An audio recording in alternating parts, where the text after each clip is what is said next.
Well, what we're seeing all over the world is that a young generation is losing faith in the old order, the ability and the willingness of the old order to address the challenges of the climate crisis and to address the challenges of future pandemic security.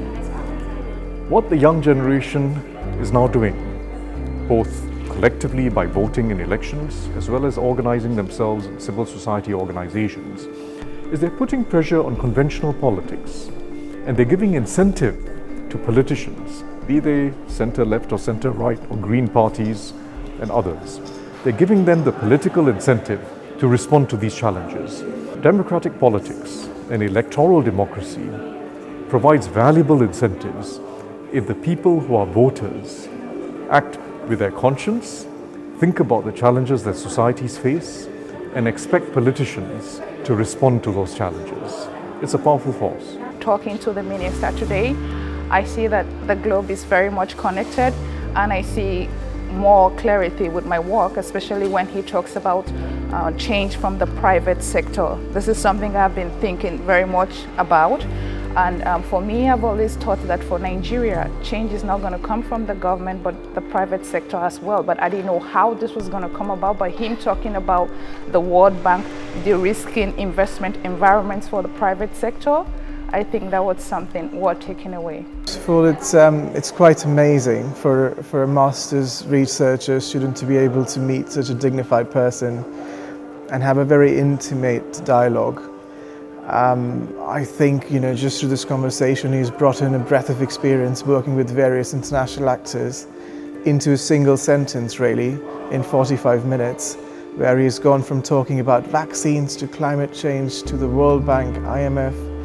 So he's talked about all these various multilateral actors and put the conversation in a thread, which is easy to understand for students like us, but also gives us some ideas about what a senior politician, a senior minister thinks about where the world is headed, what as young students in transnational governance we might have to do to fill the gaps that are emerging.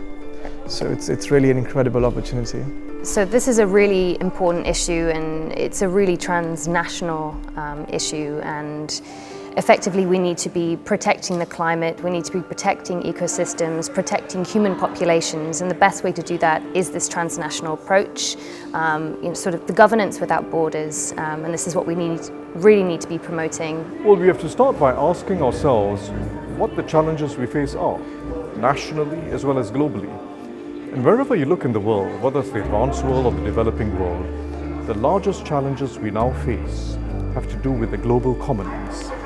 The deterioration of forests, the natural ecosystem, and the resulting loss of health security for human populations.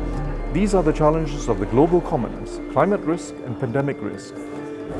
To sort out the problems of the global commons, we need to address it through a common approach, not just a national approach. We need collective investment, and we need transnational governance to be able to mobilize collective investment and to deploy it for the common good. That's what will benefit countries rich and poor. It's that transnational governance that allows us to invest collectively in global public goods.